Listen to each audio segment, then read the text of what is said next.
বিশ্বাস করেন, মানুষ ভবিষ্যৎবাণী বলে, কথা বলে, হয়তো 80 ভাগ মিলে, 20 ভাগ মিলে, 30 ভাগ মিলে, কিন্তু এভাবে আল্লামা সাঈদীর কথা যেভাবে 100 ভাগ মিলে গেছে এই জালিমদের ব্যাপারে, এইরকম তো কারো কথা মিলে না। আরে তাকে যখন দর্শনকারী বানিয়েছে, তাকে বানিয়েছে তিনি নাকি লুণ্ঠনকারী, হাইজাকার, ডাকাত, হিন্দু মহিলা নাকি তিনি ঘরে আটকে রেখে দর্শন করছেন। তিনি কেঁদে কেঁদে বলেছিলেন যে আল্লাহ, আমার ইজ্জত সম্মান যারা নষ্ট করছে, তুমি তাদেরকে মৃত্যুর আগে এমন অপমান করিও যেন তারা তাদের কর্মের পাওনাটা পায়। এখন ছেলেরা দেখি যে সুর এগুলারে যে সোরের মতো হাঁটতেছে, এগুলারে দিয়ে হুজুরের কথাটা অডিও যোগ করে দিয়ে ভিডিও বানাইছে। আমি এটা দেখে কিছুক্ষণ কানলাম। এই জালিমেরা স্বপ্ন তো ভাবে নাই যে এগো আমও যাইও। এরা হুজুরের উপর কেন জুলুম করছে? হুজুরের জনপ্রিয়তার কারণে। যে এই হুজুর যদি মাঠে জাগিয়ে তোলে সারা জাতিকে, তাহলে তো আমরা আমাদের তন্ত্রমন্ত্র বাস্তবায়ন করতে। এই জন্য ওই ওগো ফিসাব, যে ফিসাবের কাছে গেছে, যার সাথে যার ভালোবাসা, তার সাথে তার হাসর। কথা কন না? সোরের বন্ধু, আস্তে কনকা, সোরের বন্ধু, ডাকাতের বন্ধু, হুজুরের বন্ধু, আল্লাহওয়ালার বন্ধু, আল্লাহওয়ালা। এই হুজুরের মোবাইল যদি তালাশ করেন, আর 2-4টা হুজুরের নাম্বার পাইবার সম্ভাবনা আছে না নাই? আর যদি সোরের মোবাইল তালাশ করেন, আরো 2টা সোরের নাম্বার পাইবার সম্ভাবনা আছে। তোরা যতই হাজি সাহেব দাবি করুক, ওগো মোবাইল তালাশ করে দেখেন, ওগো মোবাইলের ভিতরে হুজুরের নাম্বার নাই, আছে মুদির নাম্বার, মুতির নাম্বার। তিনি এভাবে কেঁদে কেঁদে বলেছিলেন, মতিঝিল তার বড় ছেলের জানাজা, মাওলানা রফিক বিন সাঈদ রাহিমাহুল্লাহ, আল্লাহ তার কবরকে জান্নাত বানিয়ে দিন। সে ভাইটি মারা যাওয়ার কিছুদিন পরে তার স্ত্রীও মারা গেল। এখন মাওলানা রফিক বিন সাঈদ ছেলে মেয়ের জন্য মা বাবা আর কেউ রইল না, ইতিম হয়ে গেছে। কিন্তু তখন আল্লামা সাঈদী জীবিত। ছেলের জানাজায় এসে তিনি চিৎকার করে কেঁদে বলেছিলেন, যেন আসমান ভেঙে পড়বে তার কান্নায়, হে আল্লাহ, তোমার ইজ্জতের কসম, তোমার জালালিয়াতের কসম, তোমার কুদরতের কসম, সারা পৃথিবী সাক্ষী রেখে, তোমাকে সাক্ষী রেখে বলতে চাই, 1971 সালের 1 ফোঁটা ময়লা কাদা সাঈদীর গায়ে লাগে নাই। ওরা অভিশাপের নিয়ে টিটকারি করতো, যে অভিশাপ টিটকারি করতো ওরা। শেষ পর্যন্ত আল্লামা সাঈদী তো শহীদের মর্যাদা নিয়ে চলে গেছে।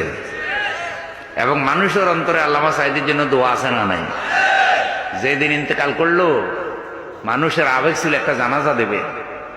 ইন্তেকাল তো করে নাই, পরিকল্পিত হত্যা করছে ভাই। এইসব বিচারও আল্লাহ করবে কি করবে না? কি লাভ রে ভাই? 2 দিন পরে তো তুমিও মারা যাইবা, 2 দিন পরে তুমিও কি, তোমারও তার টাইম নাই। তাই অন্যরে মাইরা বেশি ফুর্তি করিও না, 2 দিন পরে আজরাইলে তোমার বাড়িও চিনে। কেন এত জুলুম? এই ক্ষমতা এটার জন্য? এটা কি চিরকাল একজনের কাছে থাকে নাকি? আমরা যে কোরআন হাদিস দিয়ে এত বুঝাইলাম, ফেরাউন নমরুদ কেউ চিরকাল থাকতে পারে নাই না, আমরা তাই জন্য। তো হুজুর যেভাবে চিৎকার করে কেঁদেছেন, সেদিন আমরা হাউমাউ করে কেঁদেছি। যখন হুজুরের মৃত্যুর খবর শুনলাম, আমরা ফিজি হাসপাতালে ঘুরে দৌড়ে গেলাম। বাংলাদেশের নাম করা সকল আলেম বক্তারা গেল, পীর সাহেবরা গেল, কওমি আলেমরা গেল। এমন কোন আলেম নাই যারা যায় নাই। সবাই মুখের মধ্যে মাস্ক লাগাই গেছে জালিমের ভয়ে, কারণ জালিমের গোয়েন্দা বাহিনী খালি চেহারা দেখে। এক পীর সাহেব হুজুর গিয়ে কাঁদতেছে আর বলতেছে, ঘরে থাকতে পারলাম না, হুজুরের মৃত্যু সংবাদ শুনে আমরাও তো মারা যাব। কিন্তু আমাদের মনে ইচ্ছা যেন আল্লাহ একটা জানাজা করার সুযোগ দেয়, কিন্তু সেই জানাজাটাও পর্যন্ত করতে দেয় নাই। ভোর রাত্রে কোরআন প্রেমিক জনতা অজু করে অপেক্ষা করতেছে। সবাই বুদ্ধি করলো যে হুজুরের লাশ যদি ফিরোজপুরে নিয়ে যায়, যখন নামাবে অ্যাম্বুলেন্সে উঠাইলে অ্যাম্বুলেন্স চালাইতে হবে, আমরা 10-12 জন অ্যাম্বুলেন্সের সামনে শুয়ে পড়বো, আর হুজুর আপনি জানাজা শুরু করবেন। সবাই অজু নিয়ে রেডি থাকেন। যে কোনো একজনকে বলছে যে তারপরে 1 মিনিট 2 মিনিটের ভিতরে আমরা জানাজা দেব। তখনও যদি জানাজা দিত 1.5-2 লক্ষ লোক, তখনও জানাজা পড়তো। কিন্তু সেই সুযোগ দেয় নাই, কারণ জানাজা দিলেই তারা বৃষ্টির মতো গুলি করবে। একটা লোকে জানাজা দেওয়ার জন্য মানুষ গুলি খাইয়া কেন মারা যাবে? কি কারণ? এই জুলুম তো ফেরাউন নমরুদেও করে নাই। সে তো মরে গেছে, আপনি কেন তারা জানাজা দিতে দিবেন না? ও আমার বন্ধু, এখন তার জন্য মানুষ কাঁদে, 1,00,000 কোটি আলেমরা দোয়া করে। আপনাদের জন্য একটা আলেম দোয়া করে কিনা তাকাইয়া দেখেন।